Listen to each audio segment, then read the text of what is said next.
Hello, this is Dave. Today I want to talk about what I consider to be the biggest lie of all. It's a subject I've been looking at for the last 6 months, and I've been pretty hesitant to talk about it because, it's a really controversial subject. Now, I stumbled across this completely by accident. I was researching something on a totally unrelated topic and happened to see an intriguing sounding video. So I clicked on it, but the subject was so preposterous that I was just about to turn it off when it happened to say something that piqued my interest. So I watched the video completely to the end. And by the end of it, I had questions. I had some serious questions. So I'm going to ask you to be open-minded about this. This is very, very controversial and difficult to get your head round. So just bear with this and keep an open mind. So, in order to determine the truth, I'm going to be using a few principles here. The first of which is the scientific method, something that the scientific community doesn't seem to use these days. But the scientific method is where a theory or opinion is put forward that matches what we observe. But if something comes along that contradicts those observations, then the theory must be discarded.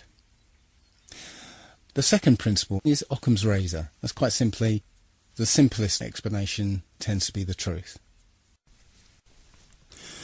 The third principle I'm going to be using is from Sherlock Holmes. When the impossible has been eliminated, whatever is left, however improbable, must be the truth. I'm also going to have to accept a couple of things. The first of which is what I call the ant's perspective. If you imagine an ant walking across a runway and all of a sudden a jumbo jet lands next to it, the ant's probably going to say, "What the hell was that?" But there is no way that the ant can ever figure out what just happened to it. It's just beyond the ant's ability to comprehend. So we have to accept that there may be things that are way beyond the human mind's ability to comprehend. The other thing we have to accept is how easily our minds, once they've been programmed or given a world view, how easily those minds can be fooled.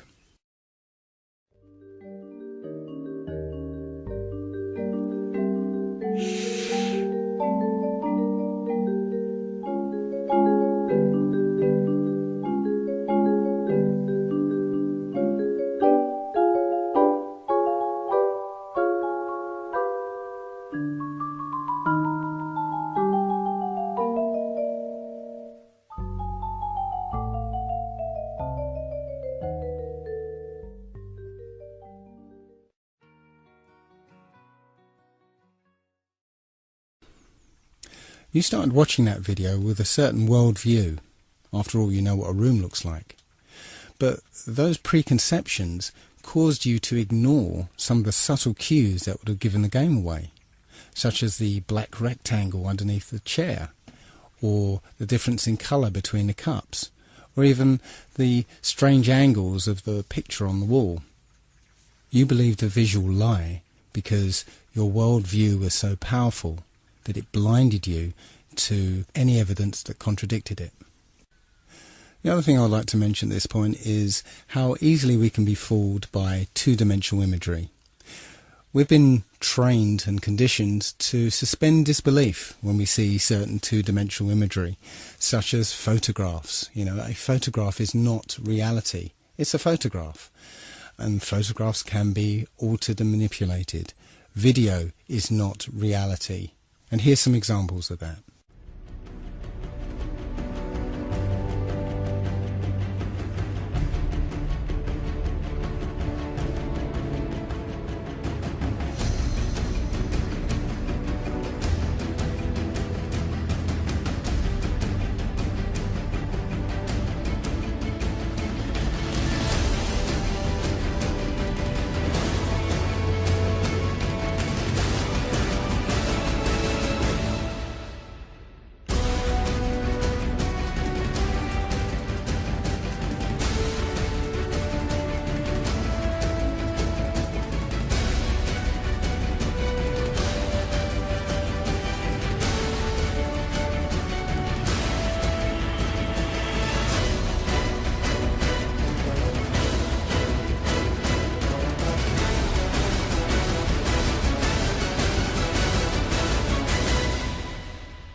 pretty realistic stuff.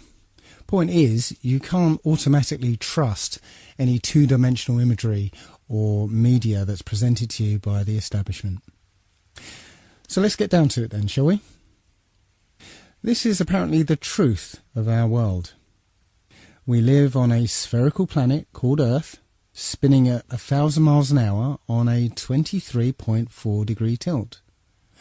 Now, I always thought it was 23.5 degrees, but as I researched into this, I found it was actually 23.4. That's 23.4 degrees away from vertical. Funnily enough, that leaves 66.6 degrees away from the horizontal. Interesting. So anyway, we're orbiting an ordinary star that is apparently 93 million miles away. The Sun itself is embedded in a galaxy of 100 billion stars, and that galaxy is one of trillions and trillions in an infinite and expanding void. And in the midst of that void, we are just an insignificant and unimportant microbe that arrived here by accident, that's crawling around on this speck of dust. Now, I know what you're thinking. Oh dear, he's turned into one of those flat earther people. But if you've ever discovered the truth behind all those things that have been labelled as conspiracy theories, you've been willing to set aside your preconceptions of the world to be able to accept a new and often terrifying version. This is no different, so please bear with me. The first thing that people will automatically say is, of course we live on a spherical Earth. We've got the photographic evidence, don't we? Well, strangely enough, when you try and search for a picture of Earth from space, you'll find surprisingly few of them. In fact, all of them, including this one, this is from NASA, it's called the Big Blue Marble. All of them are composites. NASA will freely admit to them being composite images or CGI or Photoshop. There's only one image that NASA will claim was shot from space, and it's this one. It's apparently shot from Apollo 17. But all of these images have problems. First of all, the scientist will tell you that because the Earth is spinning, centrifugal forces will force the equator to bulge out as it's spinning. So the Earth is more of an oblate spheroid. But, funnily enough, all the images from space, supposedly, are perfect spheres. Also, one thing I noticed is that the colours of continents and the sea itself, they're very vivid. Now, when you look at anything at a distance, maybe if you look at some hills at the distance of 3 or 4 miles, you'll see that the colours are kind of washed out somewhat because of the atmosphere. If you see mountains further off in the distance, the dark colours are washed out even more because of the influence of the atmosphere. So how can it be that you get these very vivid, striking colours through miles of atmosphere? I can't explain it. The other strange thing about this supposed shot of Earth from space is that the continents actually appear to match the Mercator map rather than the Peters projection map. Now, if you don't know the difference, here's a little video to explain it. Should we begin? Yes. Plain and simple, we'd like President Bartlett to aggressively support legislation that would make it mandatory for every public school in America to teach geography using the Peters projection map instead of the traditional Mercator. Give me $200 and it's done. Really? No. Why are we changing maps? Because, CJ, the Mercator projection has fostered European imperialist attitudes for centuries and created an ethnic bias against the Third World. Really? The German cartographer, Mercator, originally designed this map in 1569 as a navigational tool for European sailors. The map enlarges areas at the poles to create straight lines of constant bearing or geographic direction. So it makes it easier to cross an ocean. But Yes. it distorts the relative size of nations and continents. Are you saying the map is wrong? Oh, dear, yes. Look at Greenland. Okay. Now look at Africa. Okay. The two land masses appear to be roughly the same size. Yes. Would it blow your mind if I told you that Africa is in reality 14 times larger? Yes? Here we have Europe, drawn considerably larger than South America. When it's 6.9 million square miles, South America is almost double the size of Europe's 3.8 million. Alaska appears 3 times as large as Mexico, when Mexico is larger by 0.1 million square miles. Germany appears in the middle of the map when it's in the northernmost quarter of the Earth. Wait. Relative size is one thing, but you're telling me that Germany isn't where we think it is? Nothing's where you think it is. Where is it? I'm glad you asked. The Peters projection. It has fidelity of axis. Fidelity of position. East-west lines are parallel and intersect north-south axes at right angles. What the hell is that? It's where you've been living this whole time. Should we continue? Uh-huh.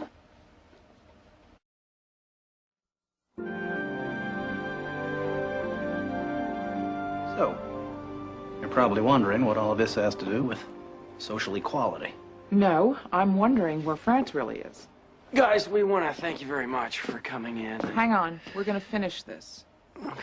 What do maps have to do with social equality, you ask? She asked. Salvatore Natoli of the National Council for Social Studies argues, in our society, we unconsciously equate size with importance and even power.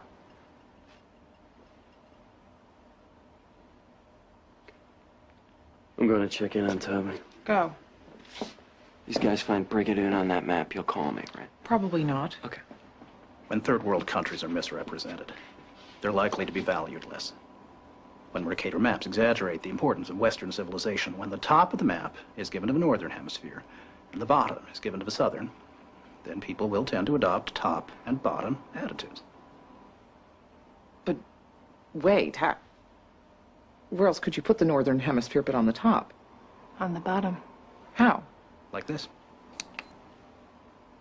Yeah, but you can't do that. Why not? Because it's freaking me out. So the Mercator map was designed as a navigational aid, but the Peters projection map is a more accurate rendering of what the continents look like. So why then do all the images of Earth from space show the Mercator map? I guess that's because that's what we're used to. Even the one image that is claimed to be an actual photograph of Earth from space is called into question, simply because of a film that was released accidentally by NASA of Apollo 11 faking the very first picture of Earth from space. So let's have a look at that video. An old reel received by mistake.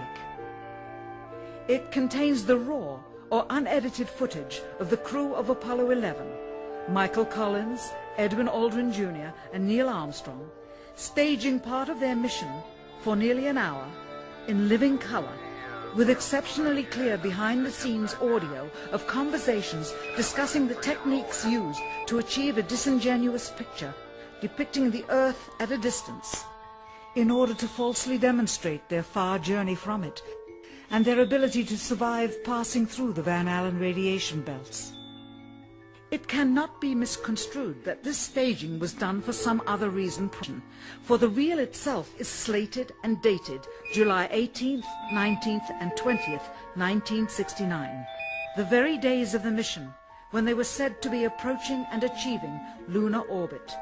Understand, too, that only about 20 seconds of this raw footage was ever broadcast to the public, and these conversations discussing their deception were believed to be private. Until now. Here they discuss that these television transmissions were in fact not broadcast live as everyone believed. They were first screened and edited for playback later. Roger, Neil. We just wanted a narrative such that we can, when we get to playback, we can sort of correlate what we're so much. Here they discuss the fact that they have turned out the lights and have blocked out sunlight from entering the spacecraft through the other windows, as to not cause any reflected light to fall onto the spacecraft's wall in the foreground. Okay, very good. Well, we shut out the sun coming in some of the other windows into the spacecraft, so it's looking through the number number one window, and there isn't any reflected light. The reason this was done is so that the truth of the matter would not be revealed. It is this. Though the federal government would have you believe that this is a view of Earth from a distance out of the spacecraft's window as it nears the moon, it is not. What they have ingeniously done is placed the camera at the back of the spacecraft and centered the lens on a circular window in the foreground, outside of which it is completely filled with the Earth in low orbit.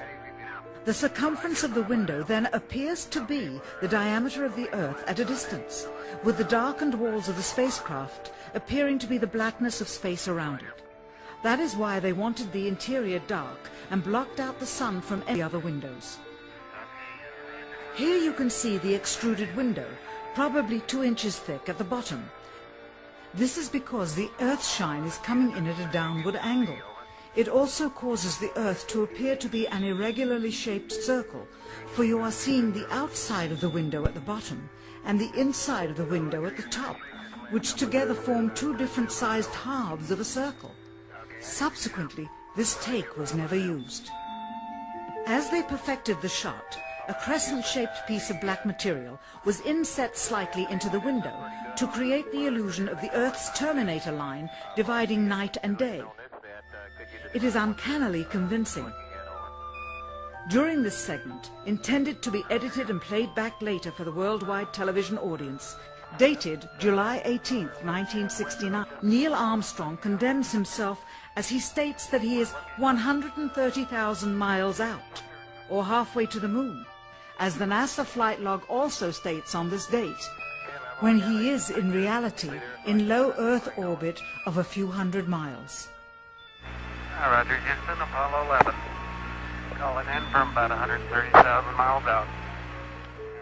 Here, during another segment, also intended to air after review, Neil Armstrong falsely explains to the viewers how the shot is attained by putting the camera's lens to the window's glass, as it would have to be if they were the claimed distance away from the Earth.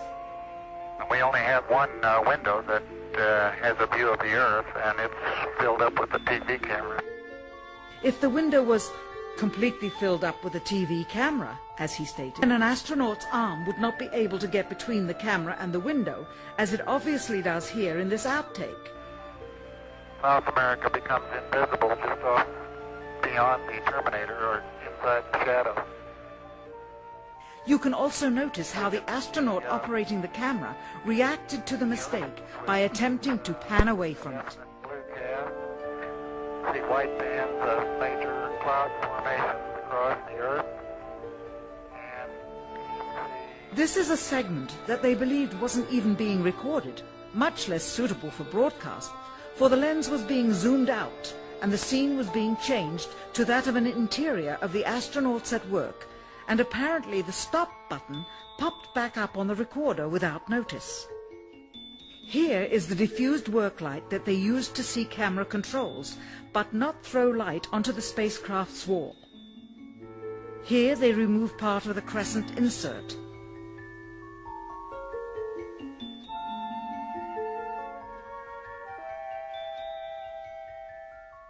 Finally, the iris is opened up to see the real location of the camera and the very bright and near Earth out the window.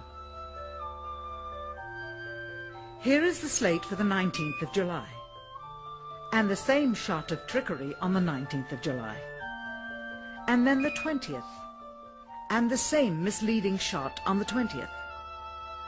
Later that evening, they were said to be walking on the moon. How can this be when they were in Earth orbit only 9 hours earlier, and the moon is some 3 days' journey? And you can see the full sequence on a documentary called A Funny Thing Happened on the Way to the Moon. That's one that I highly recommend you have a look at. But as for photographic evidence of a globe Earth, nope, it doesn't exist. Now let's take a look at Earth's supposed curvature. Many people point to Felix Baumgartner's recent record-breaking freefall jump and point to this picture in particular. It clearly shows a curvature of the Earth, but let's take a closer look at it. Well, it's quite obvious that a fisheye lens is used here. If you look at the shape of the capsule itself, those are usually built with fairly straight lines, and you can see the lines are very curved on the edge of this capsule. He took off from New Mexico, and the surface of the Earth looks like, well, it's one big large landmass, and that's New Mexico. I didn't realise that New Mexico took up so much of the Earth. It's clearly a fisheye lens. We know intuitively, if we stand on a beach with a panoramic view, that the sea is flat. It's flat at sea level, it's flat from the top of Mount Everest, it's flat from over 20 miles high. I got this image from another YouTuber. I can't remember the guy's name, but he's the one who goes, "Where is the curvature? Where? But it's a picture of the New York City skyline from over 40 miles away. He says it's 60 miles away, but I measured it on Google Earth, it's 40 miles away. The reason I added this one is because I used to live halfway between Bear Mountain and New York City, and from North Route 17 I was clearly able to see the New York City skyline from about 20 miles away. From 40 miles away, the New York City skyline should have been about 1,000 feet below the horizon. And that neatly leads me into the horizon problem. No matter where you are above the surface of the Earth, the horizon always rises to your eye level. Doesn't matter if you're standing on a beach, or up a hill, or in a plane at 35,000 feet. The horizon is always at eye level. Well, that would be impossible on a spherical Earth, because the Earth would curve away from you, and so it would always appear below you. As on this diagram, the expected horizon would be below you, but that's not what we see. When you look out of a plane window, you always see the horizon at eye level. And it doesn't matter how big you make the Earth below the plane, the horizon would always appear below you. In 240 BC, a Jesuit named Eratosthenes, my apologies to any ancient Greeks among you, he calculated the Earth's circumference. He did that by planting a stick in the ground at midday so that the sunlight, being directly overhead, would cast no shadow. Simultaneously, about 400 miles away, somebody else planted the stick in the same way and found that the sunlight cast a shadow. So by taking a shadow length and knowing the distance between the sticks, you could theoretically work out the circumference of the Earth. Take note that this method requires that the sun be a long way away so that the light coming from the sun is all parallel. Just keep that in the back of your mind, because we'll come back to this later. However, it turns out that you'd get exactly the same results on a flat Earth if the sun were only 3,100 miles away and 34 miles across. Now, as crazy as that might sound, I just want you to keep that in the back of your mind, because we're going to come back to this as well. Perhaps the most famous experiment to disprove the idea of a curvature was performed by Samuel Rowbotham in the late 1800s. The Old Bedford Levels experiment was performed on a canal in Cambridgeshire, which is perfectly straight for 6 miles. What Rowbotham did was put a telescope 6 inches above the water at one end of the canal and had a friend row a boat to the other. The boat had a flag on it, and Rowbotham was able to see the boat and the flag along the entire length of the journey. Now, if the Earth were curved, the boat should have been 16 feet below the horizon at the other end of the canal.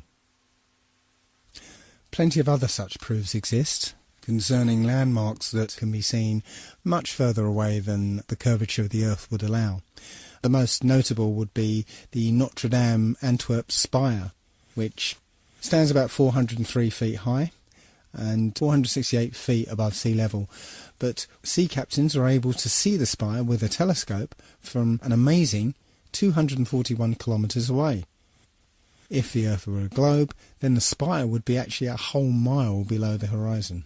The Earth has a curvature? I don't think so. So let's take a look now at the idea that the Earth is spinning. Our common sense intuition tells us that the Earth is motionless. We have senses that detect changes in velocity. Why is it then, if you've, say, always lived in England, where the velocity of the Earth there is something around, I think it's 700 miles an hour, and you get on a plane and fly down to the equator, where it's actually spinning at over 1,000 miles an hour, why is it that you don't feel dizzy and notice the change in velocity? Well, we'll ignore that. There are many theories that supposedly show that the Earth is spinning. But I want to concentrate on one such theory, which is that the motion of the stars prove that the Earth is spinning. This theory proposes that the stars are static, fixed and unchanging, and it's the Earth that's spinning around at 1,000 miles an hour, and that the axis of spin is pointing at a particular star called Polaris, the pole star. So, from an observer on the Earth, it appears that the stars are spinning around the star Polaris. Now, Polaris is something like 2 quadrillion miles away, and as far as we know, the polar axis has always pointed at Polaris. So, the first obvious question is, if the Earth is wobbling on its axis and moving around the Sun, and also being dragged along with the rest of the solar system, how can it remain perfectly aligned with a star that's 2 quadrillion miles away? Well, we'll put that aside for the moment and just concentrate on the motion of the stars. If you were to set up a camera pointing at Polaris in the night sky and leave it on a long exposure, you'd get a pattern of star trails around Polaris, supposedly reflecting the 1,000 mile an hour spin of the Earth. But wait a minute, isn't the Earth orbiting the Sun at 67,000 miles an hour? And come to think of it, isn't the Sun moving through the galaxy at 600,000 miles an hour? Then why is it the only motion we see is the slowest one, when the orbit around the Sun is 67 times faster than the supposed spin of the Earth, and the motion of the Sun, dragging the solar system behind it, is 600 times faster than the spinning of the Earth? Something doesn't add up. The point is, you wouldn't see these perfectly circular star trails. If you took into account all the other relative motions, you just wouldn't see these perfect circles. Where is the motion? Where? The simplest answer is the Earth isn't spinning or orbiting or being dragged. The Earth is fixed, and it's the stars that are moving.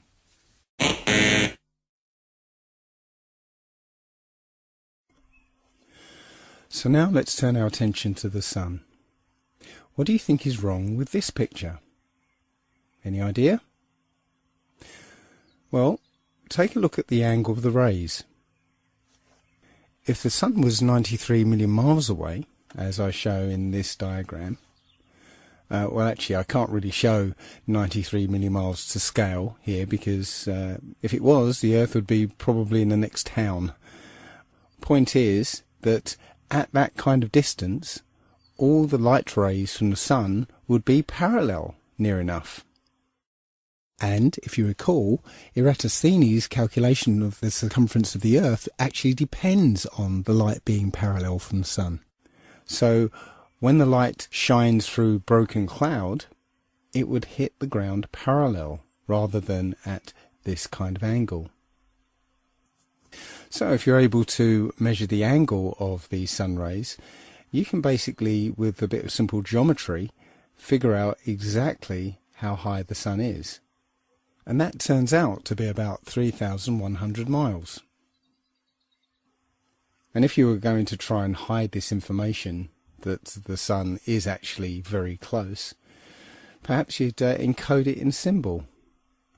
Does this look familiar? There are quite a few videos like this one where people send up their video cameras on weather balloons. One thing to note is where you can see a hot spot on the clouds directly under the sun, like here. You see it? Directly under the sun is a hot spot. Now, that would be impossible if the sun was 93 million miles away. But also note how the sun appears to move with the Earth. As the camera rocks about, you'll see the sun moving around with the Earth. Now again, if the sun was 93 million miles away, you wouldn't see that. Just like if you were on a speeding train, the trees next to the track will whiz past you, but the mountains in the distance would, well, they'd hardly move. And if the sun was behind those mountains, the sun wouldn't move at all.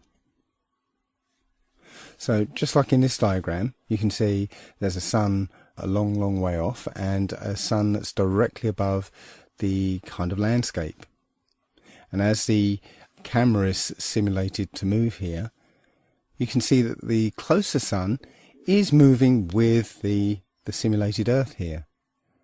But the one further away moves as if it was further away. You can see it hardly moves in relation to the Earth. Again, that's not what we see in these videos. The sun appears to be directly above the flat Earth. In the flat Earth model, the sun rotates around us and only appears to rise and set because of the way our vision works. We see in perspective. That is, the horizon is at our eye level, and as things recede from us, they tend to converge to the centre of that horizon line, to a place that's known as the vanishing point. Just as if you were standing at the end of a very long corridor, you would see that the walls would appear to converge. The floor would appear to rise up to meet the horizon, and the ceiling would also appear to move downwards. Of course, the walls and the ceiling are all parallel to each other, so they don't actually move anywhere, but it would just appear that way. And anything that lies beyond the vanishing point is effectively invisible to us. It's beyond the limit of our vision. The clouds in this picture are all at the same height, but the further they are away from you, the lower down in the sky they appear to be. And similarly, the further away the cloud shadows are on the ground, the higher up they appear to be. Now, try and watch the following video without the preconception that the sun rises and sets, but rather moves closer to you and then moves further away.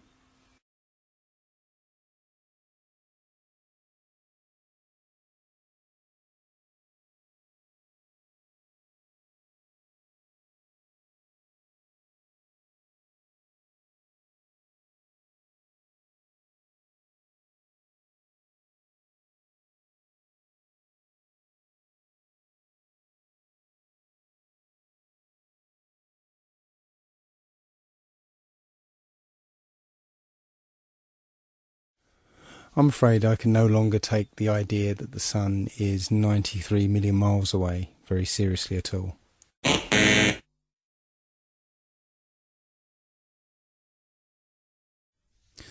So now let's turn our attention to the moon.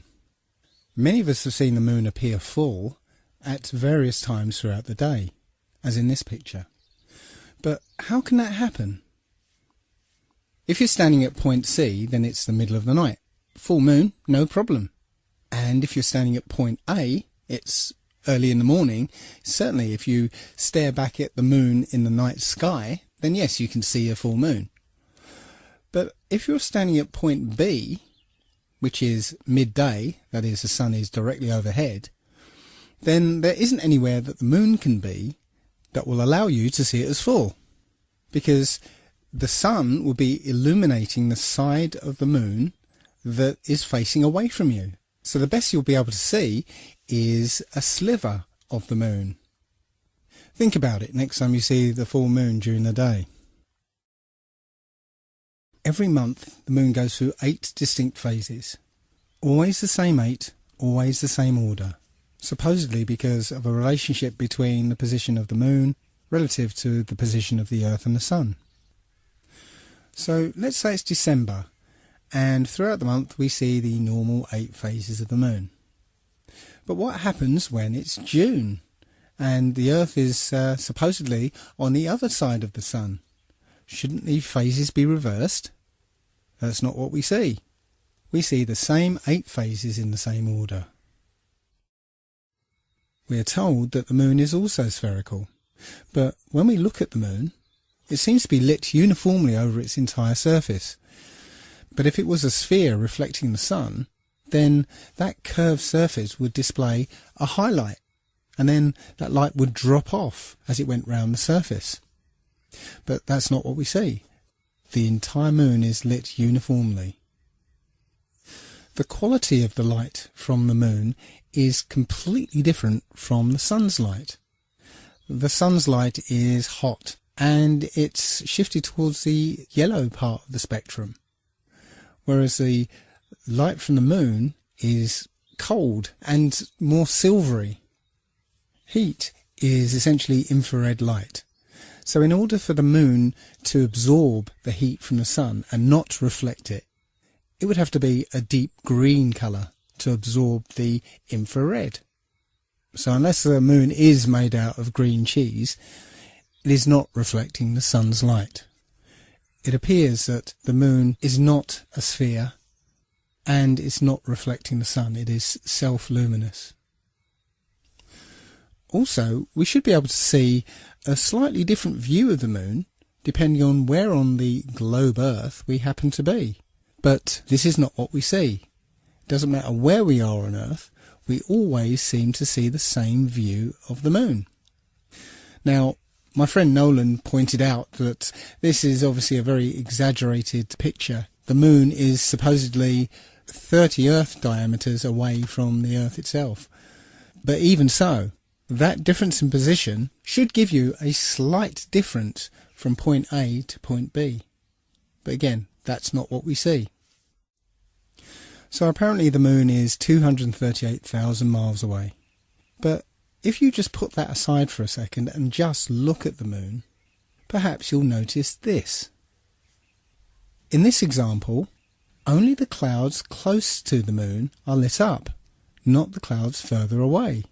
That indicates that the moon is much, much closer than we've been told. Because if the moon were 238,000 miles away, then all the clouds should be illuminated, not just the ones closest to it.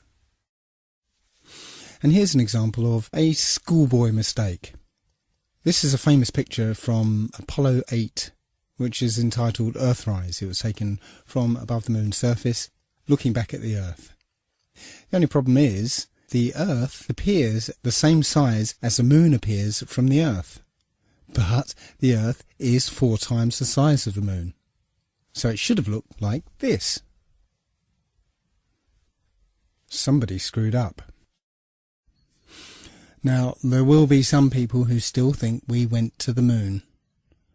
I can't believe that there are still people who think that 1969 technology went over 400,000 miles, managed to navigate to the moon using computers that were orders of magnitude less powerful than the first iPhone, passing through the immensely hazardous Van Allen radiation belts, which, by the way, NASA cannot figure out how to get through today, somehow landed on the moon, spent a delightful few days planting flags, playing golf, riding around on dune buggies, and then took off, or rather levitated off the lunar surface, only briefly nipping back to pick up the person operating the camera, and returned safely. And not just once, but 7 times.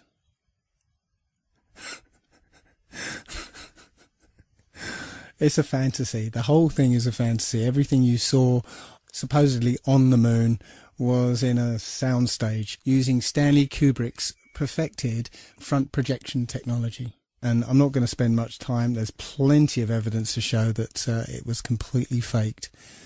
It was complete fantasy.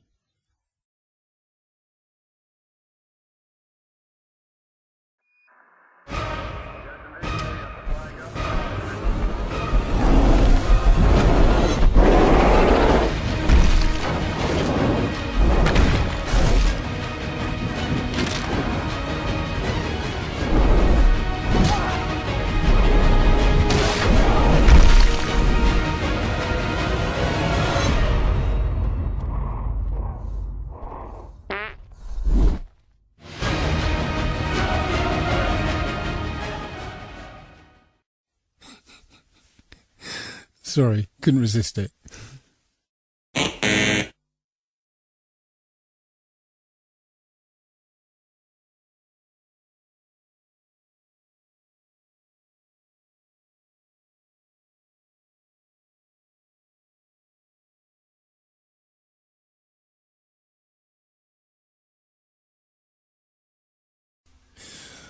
So, despite the Apollo moon hoax, there are people who still believe that man is in space, and we have all sorts of space vehicles and satellites and space stations up there. It's time to have a look at the space shuttle. So, let's take a look at a typical shuttle launch. T-minus 17 seconds and count. 15, 12, 11, 10, 9, 8, 7, 6, start, 2, 1, booster ignition, and liftoff of the Space Shuttle Discovery, returning to the space station, paving the way for future missions beyond.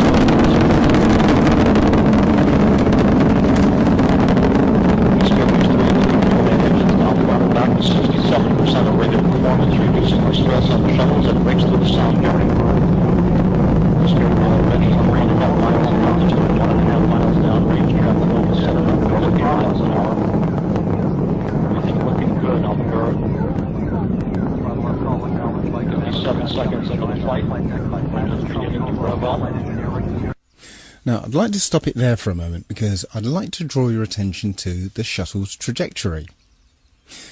Now, as a kid, I often wondered why it was that all rockets and space shuttle launches, they never ever went straight up.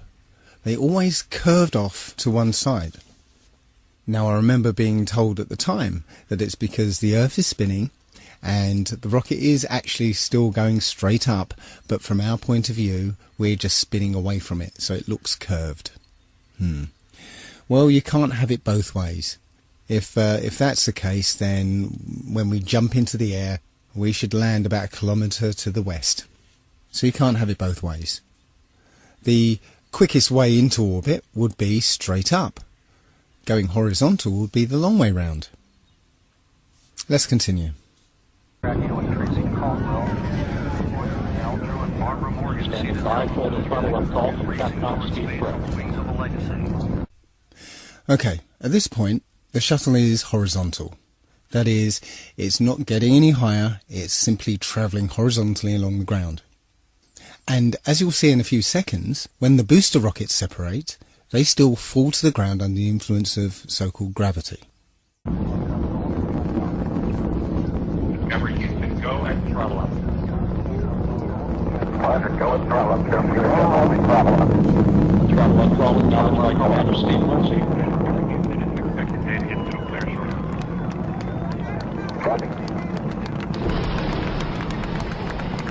Solid rocket booster separation confirmed. Guidance now converging. Discovery's onboard computers commanding the main engine nozzles to swivel, aiming the shuttle for its precise target in space for main engine cutoff. Should have a good forward leg now and then. Okay, you sound good.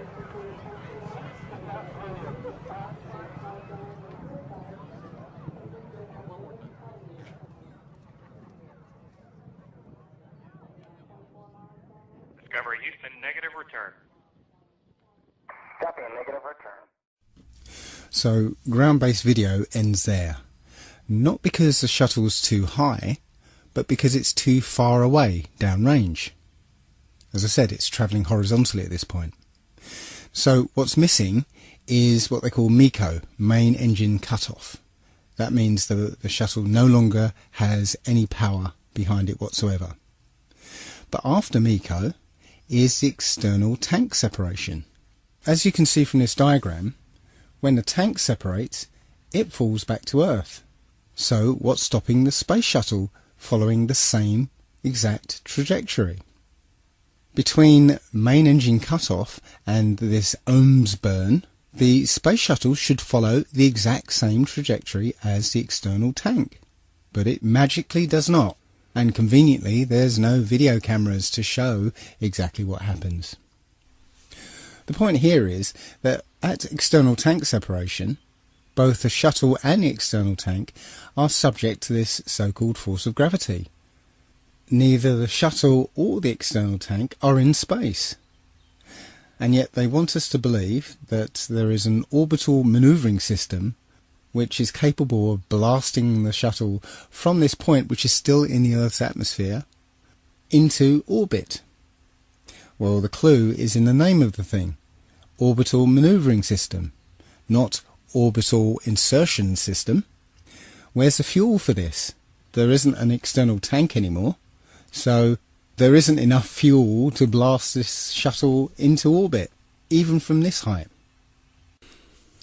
And on the subject of height, where does space actually begin? In this shot, the space shuttle is supposedly in space, because the cargo bay doors are open. But you can see the features on the ground in great detail.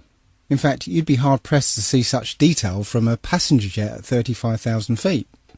Look, you can see roads and rivers and individual fields. Anyway, once the shuttle's completed its mission, it's now a glider. So let's have a look at a video of a glider landing.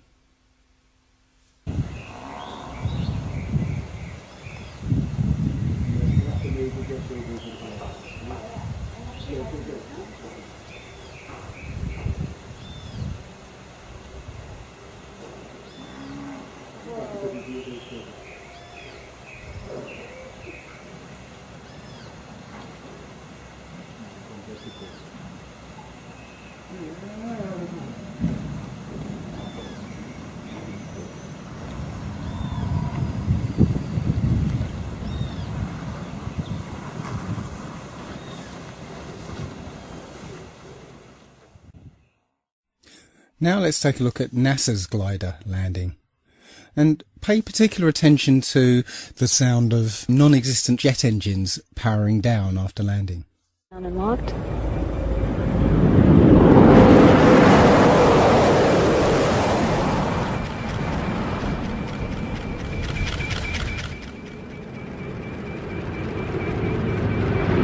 Main gear touchdown.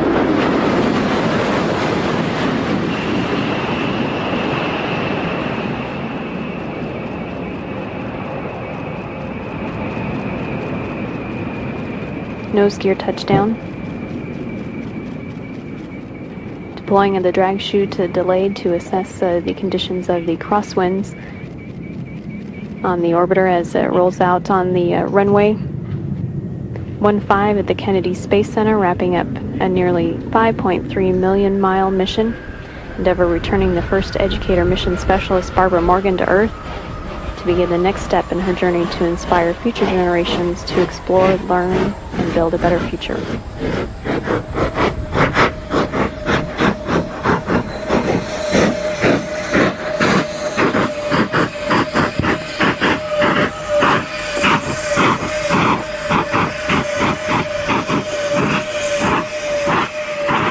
Houston, Endeavour, wheel stop. Roger, wheel stop, Endeavour. Congratulations. Undoubtedly, the nice woman from NASA, employed to state the bleeding obvious, is there to distract you from the fact that it's a bloody jet plane, tarted up to look like a space shuttle. It's not a glider at all. You can clearly hear the jet engines powering down. When you look at the back of the space shuttle, you can see two odd-shaped pods. These are supposedly the orbital manoeuvring system. On the front of these pods are two odd-shaped holes. Why would a rocket engine need some kind of air intake? Wouldn't it be dangerous to put such air intakes on the back of a shuttle, which on takeoff is going over 10,000 miles an hour? Wouldn't they just rip right off? Very strange. No, these holes are precisely what you'd have if you wanted to hide an air intake to a jet engine. So here's a conspiracy theory. If I was on the receiving end of upwards of 200 billion of taxpayers' money, perhaps this is what I would do. Well, I'd spend a few million on some of what they call hero models. Space shuttle mock-ups that look the part, have lots of flashing lights and computer screens and stuff, but are not flyable. They'll end up collecting dust in museums anyway. Then I would have a few mock-ups that I would fly into space, but really would basically fly out of sight and ditch in the sea, getting destroyed in the process. Then I would spend a few million, perhaps even $1 billion, let's give the taxpayers their money's worth. Perhaps I'll spend $1 billion or so on developing a plane that looks like the space shuttle. There you go, job done. No refunds. So let's change the launch profile of the space shuttle for my new classified one. We have a remote-controlled, full-size mock-up, basically nothing inside, just an empty shell. That's flown up on remote control, on essentially a big firework. Everything acts as normal, the booster rockets detach as normal, but when we get to the external tank separation, that doesn't actually happen. What actually happens is the tank and the shuttle fall back to Earth, where they ditch in the sea and get destroyed in the process.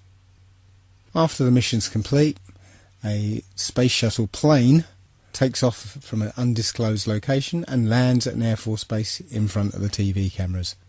Simple.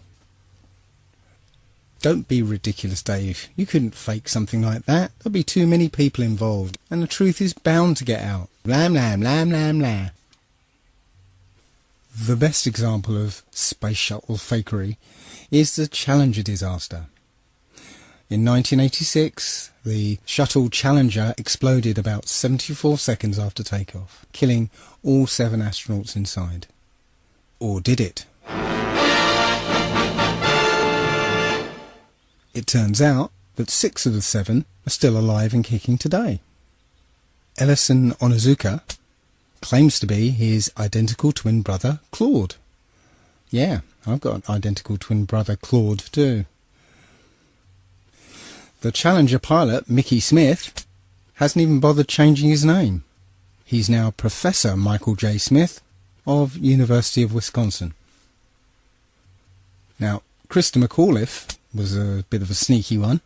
She was the Challenger payload specialist, quite famous for being a teacher. It turns out during her astronaut days she was using her middle name, Krista, and now she goes by her first name, Sharon, and she's a Syracuse law professor. The Challenger commander, Francis Richard Scobie, is now Dick Scobie, which sounds like a rather unpleasant disease, CEO of Cows in Trees Limited. Judith Resnick, the Challenger mission specialist, again hasn't even bothered changing her name. She's a professor at Yale Law. And finally, Ronald McNair, another Challenger mission specialist, claims to be his identical twin brother, Carl McNair. What are the odds? And now we come to the imaginings of this man here. Arthur C. Clarke, Freemason and science fiction writer, came up with the concept of the telecommunications satellite. And several years later, we have thousands of telecommunications satellites supposedly spinning around the planet. Again, though, strangely enough, if you try and look for images of communication satellites, despite the fact that there are thousands of these things up there, you don't actually find a photograph of them. Just lots and lots of CGI photoshopped images. The problem is that satellites inhabit a region of the upper atmosphere known as the thermosphere. It gets its name because the temperatures up there reach something in the order of 2,500 degrees centigrade. This is a source of some confusion. Although Wikipedia says that it reaches such high temperatures, it also says, paradoxically, that you wouldn't actually feel the heat because there's not enough air molecules up there to heat you up. Yeah, right. Doesn't quite work like that. The vacuum of space is actually a perfect insulator, which is why we use a vacuum barrier in thermos flasks. The heat from the inside cannot be conducted or convected to the outside. The sun's radiation does not actually heat space up. As I said, the vacuum is a perfect insulator. The sun's radiation traverses space until it hits some object. And when it does, that object absorbs the heat and the temperature rises and keeps rising. And without an atmosphere to conduct or convect the heat away, the temperature will rise up to and over 2,500 degrees. So the Hubble telescope, for instance, would look something like this. All the satellites and the Space Shuttle and the International Space Station, they would all be molten slabs of metal spinning around in orbit. But let's put that aside for a moment. There are supposedly between 25,000 and 50,000 satellites in orbit. But let's have a look at some videos supposedly from the International Space Station.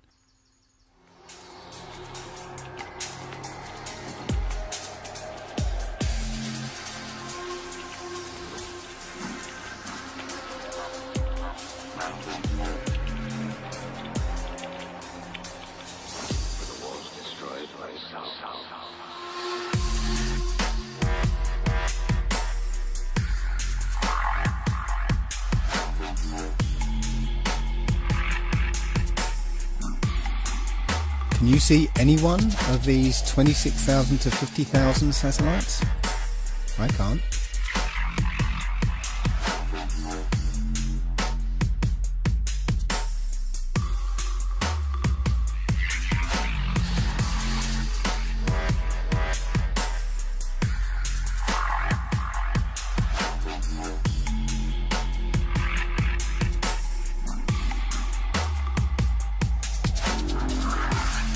Commands a substantial view over the Earth's surface, and yet you don't see a single satellite. Now, I do accept that you can look up into the night sky and see what we're told are satellites. I've done it myself. I've seen bright lights moving across the sky, but I have no idea what those things are. In this video, you can see several large bright objects. However, none of them appear on any satellite tracking applications. When you look up at a jet airliner flying at 35,000 feet, you can only see it as a small dot. So how is it if something the size of a jumbo jet is rendered as a small dot at about 5 to 7 miles up, that you can see a satellite which is the size of between a car and a school bus at 100 miles away? You just wouldn't see it. At about this point, somebody's bound to say, what about the global positioning system? How would that work without satellites? Well, as it happens, the technology has actually been around since World War II. There are actually two systems, one called LORAN and another called DECA. Those were navigation systems based on radio triangulation. Now, the GPS systems that we're used to now are basically the same systems, just improved with a new computer interface. Similarly, the international telephone traffic that's supposedly handled by satellites are handled by undersea fibre optic cables. Shortwave radio can also span large distances and also be bounced off the ionosphere. So, in the absence of any hard physical evidence, I submit that satellites are just a work of fiction and another way that NASA and the US military managed to con the American public out of billions of dollars. So let's turn our attention to the International Space Station. This is one of those occasions where we can't really trust two-dimensional media, because all we have is images and video that supposedly prove that there's an International Space Station up there and it's been manned since 1999. One of the most visible indications that there are people up in space inside the International Space Station is that they're in zero gravity. However, NASA has an aircraft known as the Vomit Comet And when this aircraft takes a certain flight path, the people inside feel weightlessness.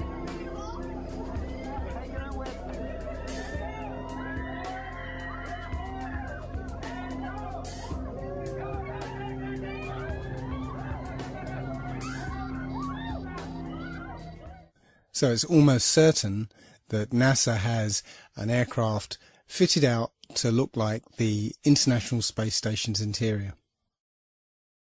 Now take a look at this. Hello, Katie.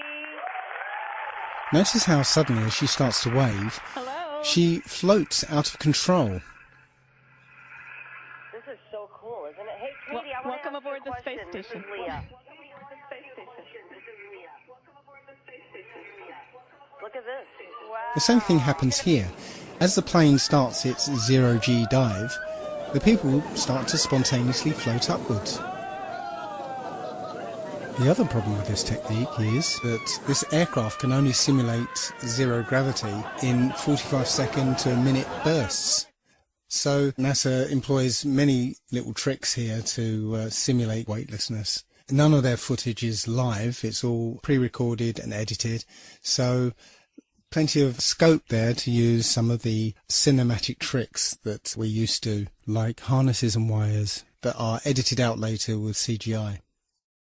But here we can see one of the tricks they use to maintain continuity between periods of weightlessness. Take a look at this woman's hair. Doesn't it look a bit strange to you? Look how it seems to spring back into place. We're led to believe that this is an effect of weightlessness, that the hair will just sort of float around. But it doesn't quite seem natural, does it? Here's video from the Vomit Comet again. Watch the way this woman's hair flows as she moves.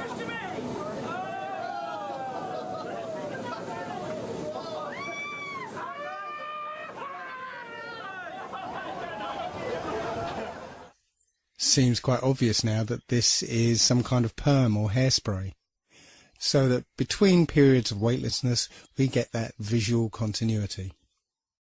Now there are plenty of examples of these gravitational anomalies, but I'm not going to spend too much time on it. I just wanted to show that all these things that you can see from NASA can be simulated and CGI'd up for your benefit.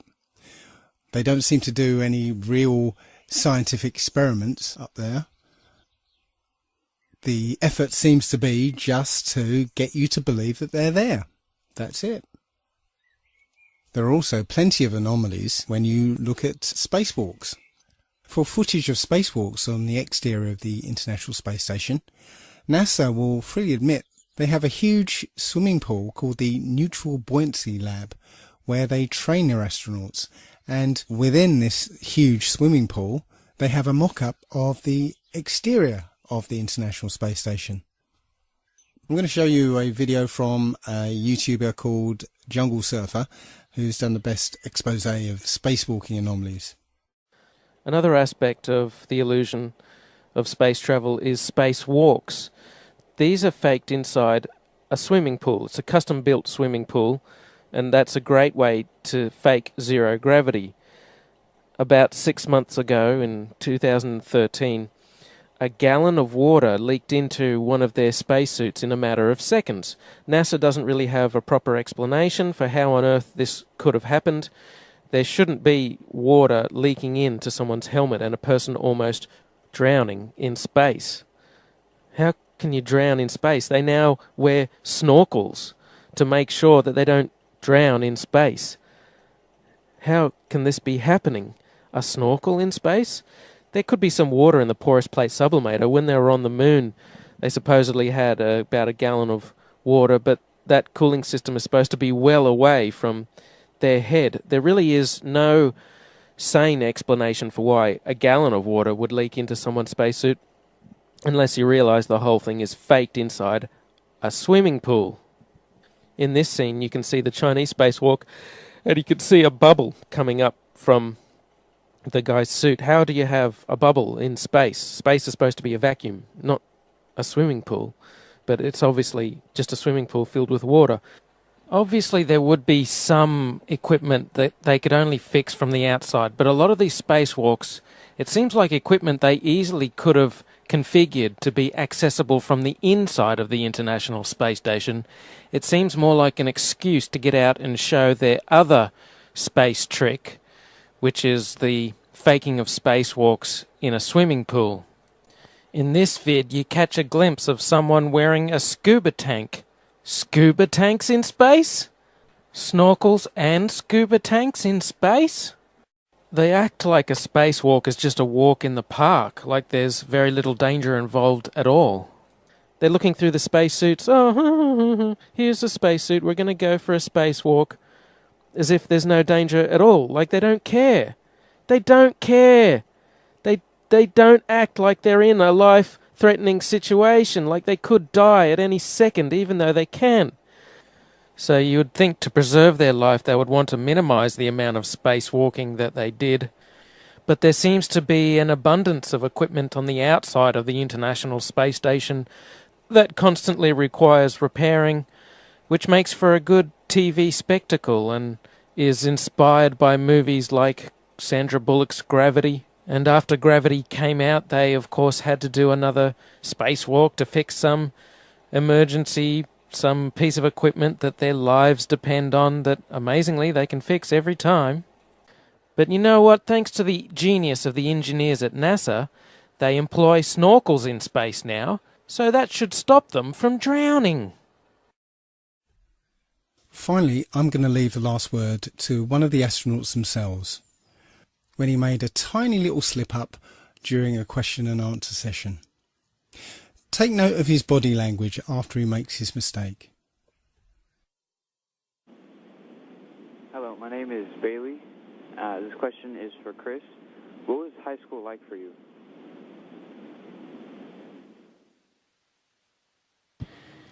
Well, it was the 1980s, so the music was different, the hairstyle was different, the clothes we wore were different than today, but probably in 5 or 10 years it'll be the same.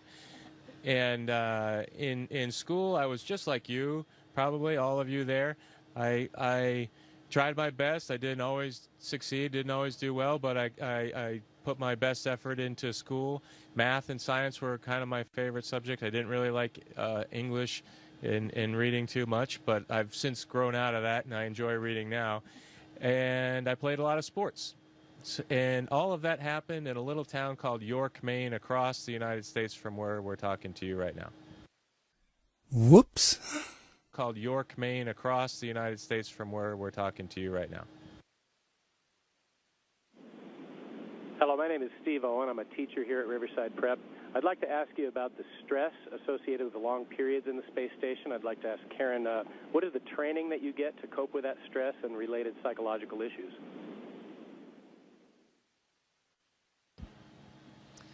Well, for psychological issues, actually, when we are selected as astronauts, we go through quite a vigorous psychological screening process. You certainly don't want somebody who comes up here and has a breakdown or is claustrophobic. But also, we have, well, like Chris's background as a Navy SEAL and Luca's background as a test pilot clearly prepare them for high-stress situations. I could also argue that going through the process of getting a PhD can be a high-stress thing as well. And so, generally, when people get to the point where they're applying for this job, they've been through several things in their life that are high stress and have proven that they can handle. Humans in space? I'm not even sure there is such a thing as space anymore. So, could the Earth really be flat? Most people, when they think of a flat Earth, immediately think, what happens when you get to the edge? Well, the flat Earth model is a flat circular disk with a north magnetic pole in the centre, and all the continents are laid out around it. On the edge of this disk is a wall of ice, and we call it Antarctica. There is no South Pole. That's why you can't fall off the flat Earth. The wall of ice keeps the oceans in and stops you from reaching the edge. Strangely enough, the only other place that this model is used is in the United Nations logo. Looks like they know something that we don't. As you can see on the UN logo, the Flat Earth map is overlaid with a grid. And that grid divides the Earth into 33 sections. And also, there's no Antarctica on this map. It's almost as if that grid were like bars, like a cell, locking us away from Antarctica, which is precisely what they're doing. The United Nations countries are all signatories to the Antarctica Treaty, which basically bans anybody from going to Antarctica. And if there's any absolute proof of either the globe Earth or the flat one, then I believe the answers would be in Antarctica. But before we examine Antarctica, I'd like to take a look at flights in the Southern Hemisphere. Now, this information came to me through Mark Sargent and his Flat Earth Clues. A lot of people say that Mark is a shill. I communicated with him over email. He seemed like a decent bloke. So I'm not going to say he's a shill. He has his ideas, his views, his perspectives, as I have mine, and everybody else has theirs. So I'm not going to say he's a shill. But nonetheless, his Flat Earth Clues were very well done, and I got a lot out of them. So thank you, Mark. The crux of this issue is the lack of direct flights in the Southern Hemisphere. I took a look at some of these flights and particularly focused on flights from Cape Town to Auckland, New Zealand. Generally, flights in the Southern Hemisphere tend to be indirect with one or more connections and lengthy layovers. Such is the case with this one from Cape Town to Auckland. This flight came out around about 37 hours with a connecting flight in Dubai. Now, if you look on a map, Cape Town to Auckland is a straight shot across the Indian Ocean, 7,310 miles. That should take about 12 hours. But in this case, we're taking thousands of miles north to Dubai, then back down south to Melbourne, and then across to Auckland. It doesn't make any sense. Until, that is, you look at it on the Flat Earth model. Now you can see it's a straight line from Cape Town to Dubai to Melbourne. And the distance is more like 16,000 miles. So the total journey time of 37 hours is there to hide the fact that your actual flight time is 26 hours rather than 11 or 12. Now, I did find one direct flight operated by Qantas, but who knows? The flight was 14 hours long, but does that flight actually exist? I don't know. Short of booking that flight and flying it, I wouldn't know. But it strikes me that you could advertise such a flight, price it beyond the reach of most people, and cancel it for anybody who does take it. But that's just speculation. Now, the GPS system would obviously show up any anomalies in the flight plan, but it seems they've found a very simple way of getting around that problem, and that is switching off GPS tracking for all flights in the Southern Hemisphere. Now, this is an image from Flight Tracker, and you can see straight off that in the Northern Hemisphere you'll see planes over the ocean, but there are none in the Southern Hemisphere. Now, I spent some time looking at it on flighttracker.com, and I actually verified this information, but I couldn't capture the data on my computer. So here's a video of planes disappearing and reappearing off the tracking systems. So hey guys, I'm on planefinder.net. I'm tracking airplanes in the Southern Hemisphere, trying to do some research to verify or debunk this flat Earth guy. And what he said is that airplanes disappear in the South Atlantic near the, in the Southern Hemisphere when they fly over oceans. And it's true.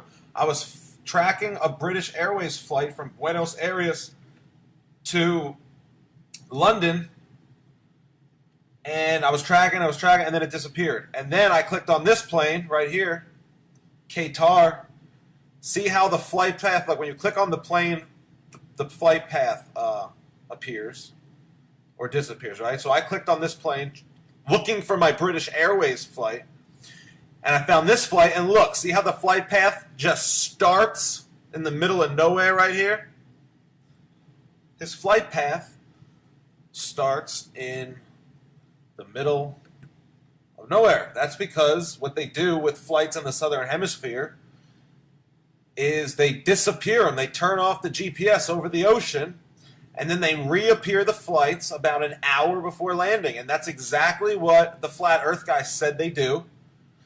And that's exactly what they're doing. This guy's going to Rome, okay? So this is a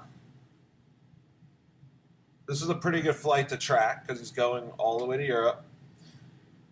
So I just clicked on this flight, same thing. This guy, we should have saw him before when we were tracking the other plane and when we were tracking this plane that's heading to Rome. But this guy, when we were tracking the plane headed to Rome, he wasn't even on the map. He's coming from Abu Dhabi. It's in the Middle East. He's been in the air for what, 12, 13, 14, 15 hours? He's been in the air for 7,000 miles, and we're just picking him up right here. We're just picking him up in the middle of nowhere. Look.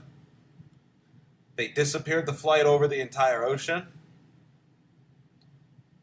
and they're reappearing it for landing about an hour before landing. Think about it. He's got 500 miles to go. It's about an hour before landing, just like the flat earth guy said. I mean, take a look at what this guy's flight path should look like on a flat earth model. This stuff's crazy. You have to look into this for yourselves. Don't pretend like you know everything, because you only know what you've been taught, and we know that the stuff we've been taught was a bunch of bullshit. So we need to question everything. Question everything, but don't believe everything. Question everything. There's a big difference.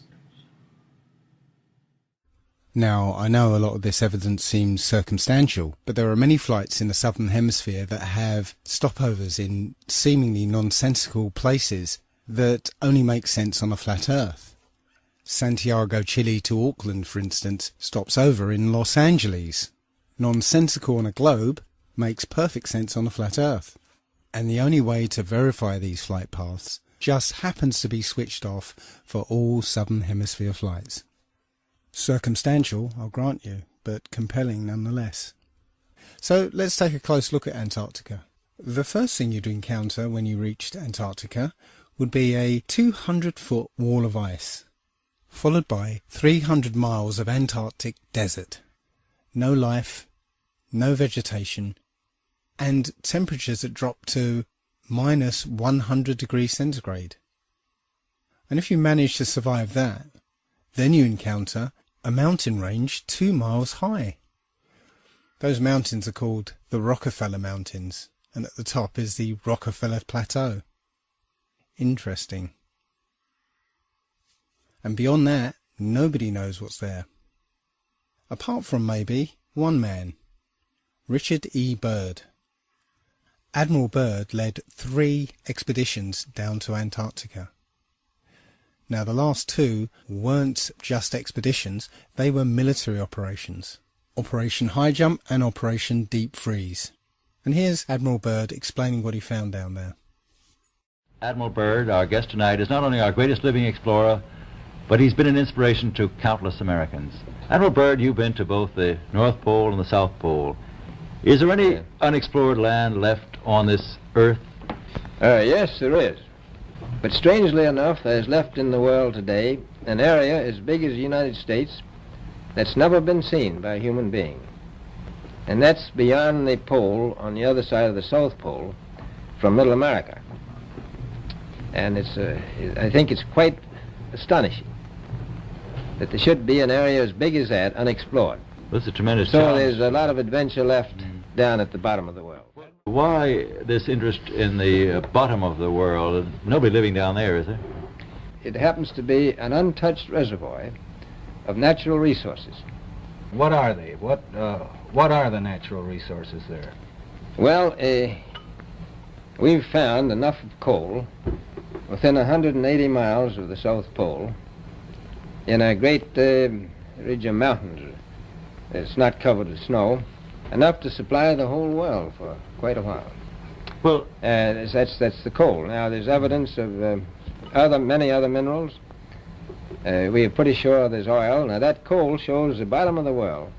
Now, by far the coldest spot in the world. Where that coal is gets 100 below zero in the winter. Well, it was once tropical. So we think there's oil there, and there's evidence, probably uranium there. As I said, it's the most peaceful place in the world, but I don't think it will be for long because of this intense interest on the part of other nations and this nation. So I'm willing to say to you that there will be a number of expeditions that will follow, I think, year after year.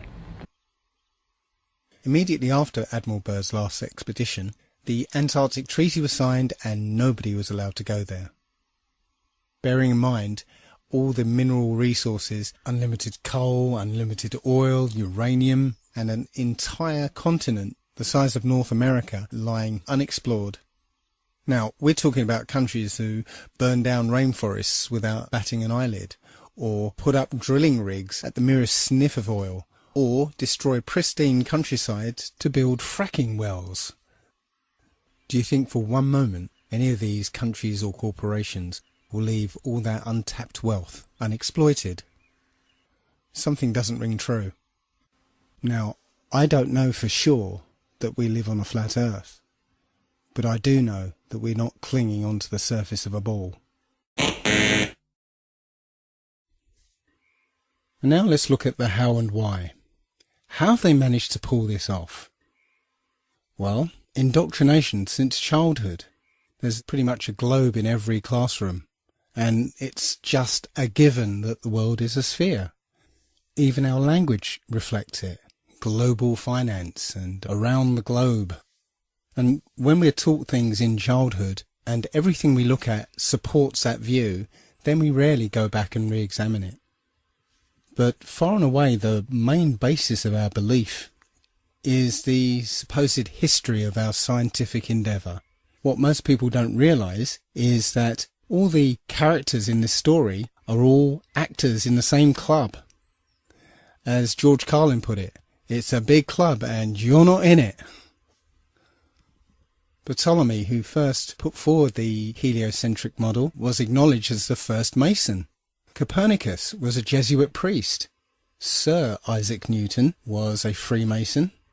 All the astronauts are Freemasons. So you can see how this lie could work if all these celebrated people are telling the same story. Another way we're programmed is by centralized and complete control over space information and access to space. That control is held by the space agencies around the world, NASA and RASA and the European Space Agency. It turns out that NASA is essentially composed of Nazis. Look up Operation Paperclip. NASA was actually formed from Nazi scientists transplanted to America after the war. I need not remind most people that the Nazi approach to propaganda is if you tell a lie big enough and keep repeating it, people will eventually come to believe it. And finally, we've had decades of programming through entertainment media, over 100 years of science fiction books and stories and television programs and films. I must admit to being a science fiction fan myself. I grew up watching Star Trek, Star Wars, Babylon 5, Battlestar Galactica, watching films like 2001, 2010. I truly believed that our future lay in space. I saw an exciting future for mankind, moon bases, Mars bases, interstellar travel. But now I sincerely doubt there is any such thing as space. It turns out that the Bible had a very clear conception of what the Earth and the universe looks like. And that matches the flat Earth model more than it does the globe. And that only leaves why. Why have they done this? What's the point of this grand deception? I think Eric Dubay explains it best. Right. Yeah, I mean, our eyes and experience tell us the Earth is flat and motionless, and everything in the sky revolves around us.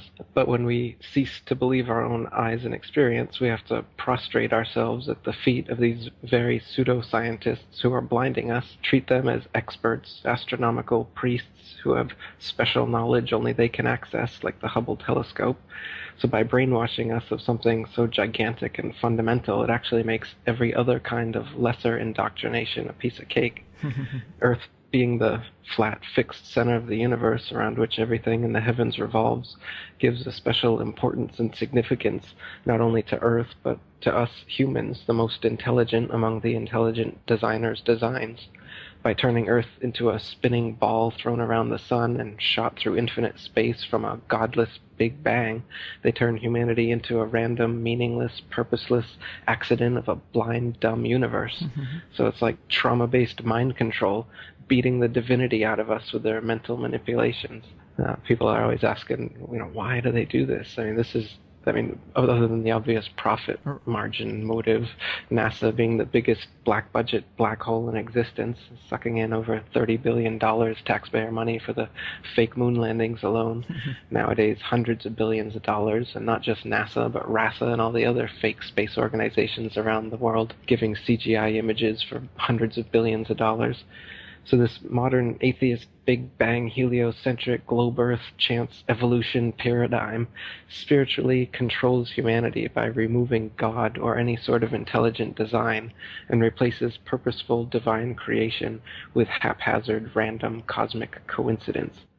And so by removing Earth from the motionless center of the universe, these Masons have moved us physically and metaphysically from a place of supreme importance to one of complete nihilistic indifference.